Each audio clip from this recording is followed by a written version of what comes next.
C'è qualcosa di strano in questo bar. E chissà, magari sono proprio queste tre ragazze che vanno ad accomodarsi laggiù.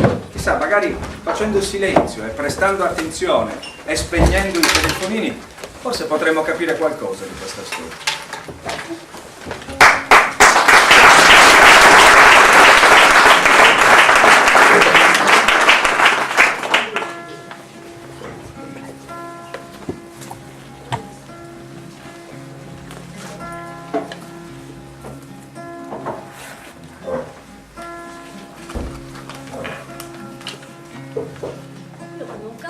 E lui parte subito con la sambuca e se la beve nel mentre che io stavo versando lo zucchero nella tazzina.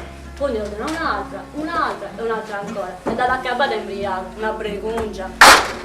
Ciao! Dico, entra al bar, prendo un caffè, arriva questo tipo da dietro, ti fa la mossa, e ci blocca la terra e dice: barista, quando si sveglia, digli che quella era la mossa 128 del codice dei samurai. Secondo giorno il ragazzo entra di nuovo al bar, prende di nuovo da bere e di nuovo questo tipo, di nuovo e ci ruota la croccante e gli dice: barista, quando si sveglia digli che quella era la mossa 155 del codice dei samurai.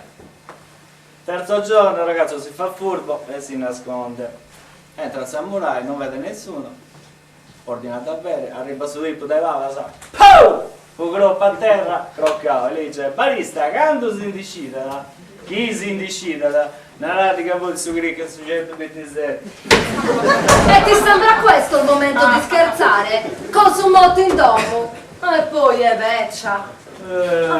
Non avevo vecchia, pure arriva sempre. Vista! Posta! Vista!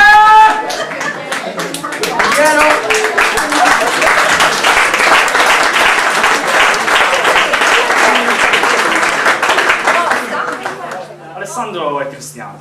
Sono veramente fratelli? Sì, lo sono fratellastri per l'esattezza. Stanno qua, sono quelli che stanno qua da più tempo e sono quelli che si suol dire dei lungodegenti. Alessandro è qua perché ha tentato più volte di avvelenare il nonno, con Sagallingo ovviamente. Mentre Cristiana è qua perché è convinta che tutti fra di loro siano in qualche modo parenti, fratelli, fratellastri. Cominciate un po' a capire qualcosa. Mentre, che dire di Roberta, con il suo sardo improbabile e il suo singolare racconto sul cavallo parlante. Eccolo, il cavallo parlante. Roberta è rimasta all'età dell'infanzia e le medicine di cui parlava nel racconto. Beh, non devo dirvi io chi doveva prenderle. Grazie.